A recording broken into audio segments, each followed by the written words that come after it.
बस्तर में सातों जिलों के नक्सल प्रभावित पीड़ितों द्वारा आज सिरहसार भवन से हाता ग्राउंड होते संजय मार्केट से शहीद स्मारक सिरहसार चौक तक रैली का आयोजन कर नक्सलवाद मुर्दाबाद, माओवादी हिंसा नहीं चलेगी, माओवाद नहीं बस्तर का विकास चाहिए, कैंजा नक्सली मनवा माटा, कम्युनिस्ट आतंक खत्म करो जैसे नारा लगाते हुए रैली निकाली। रैली के समापन कार्यक्रम में उप मुख्यमंत्री विजय शर्मा और वन मंत्री केदार कश्यप शामिल हुए।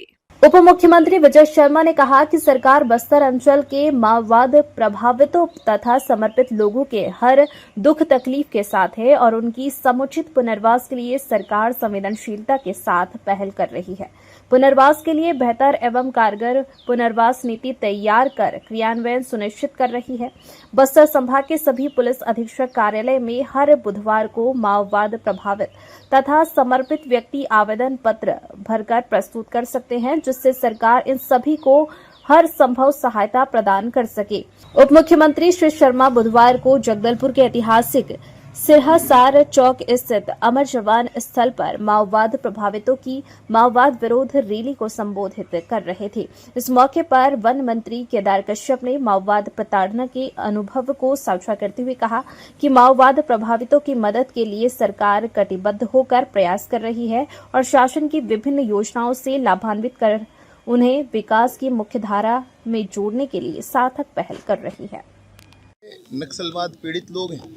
मैं खुद ही बात कर करके आश्चर्यचकित रहा हूँ। मैंने रिकॉर्ड भी किया है। मैंने उनसे पूछा आप कहाँ रहते हैं, बताया कि अब उस स्थान पर नहीं रहते जहाँ खतरा था।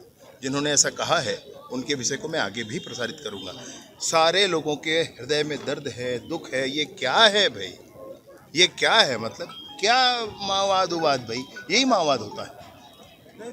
मैं आप खुद सोचें इस बात को। मैं बहुत ही व्यथित होता है मन ये सब देख करके। जबरदस्ती बस्तर के लोगों को बंधक बनाया गया है, जबरदस्ती बस्तर के लोगों को गुलाम जैसा बनाया गया है, जबरदस्ती बस्तर की उन्नति के मार्ग को रोका गया है, गांव के उन्नति के मार्ग पर आईडी बिछाया गया है। ये बंदूक की नली से स्कूल और अस्पताल नहीं बन सकता, इनको समझने की जरूरत है। अब समय आ चुका है खात्मे को, डेडलाइन भी न्याय मांग रहे हैं। आज ये बहुत नक्सलियों को काउंटडाउन शुरू हो चुका है, न्याय मांगने आए हैं। क्या सरकार उनकी मदद कर रही है? नहीं, सरकार तो लगातार कर ही रही है भाई, सरकार लगातार मदद कर ही रही है। मसला यह है कि नक्सलवाद के सशस्त्र नक्सलिज्म के पूर्ण समापन के लिए सब मिलकर प्रयास करें, इतना ही मैंने सबसे आग्रह किया है। शिकायतें काफ़ी ज़्यादा आई, उसके बाद आपने एक दिन निर्धारित किया है। शिकायतें नहीं है भाई, आप एक दो प्रकरण नहीं आए हैं। मैं सोचता हूँ 10% नहीं होंगे कुल पीड़ित लोगों के, इससे और 10 गुना ज़्यादा हैं।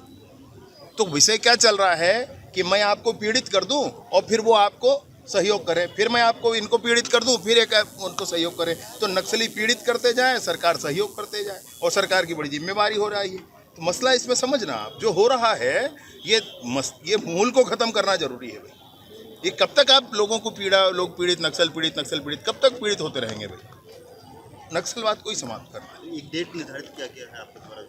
मेरे द्वारा नहीं भाई, माननीय केंद्रीय गृह मंत्री जी ने कहा है, और जब उन्होंने कह दिया है तो हम सबका संकल्प बना है। और ये संकल्प का आधार भी बस्तर के जन जन के मन के आधार पर है, ऐसा भी उन्होंने स्पष्ट कहा है। और आने वाले मार्च 2026 तक बस्तर से सशस्त्र नक्सलिज्म समाप्त होगा, इसमें मुझे कोई संशय नहीं।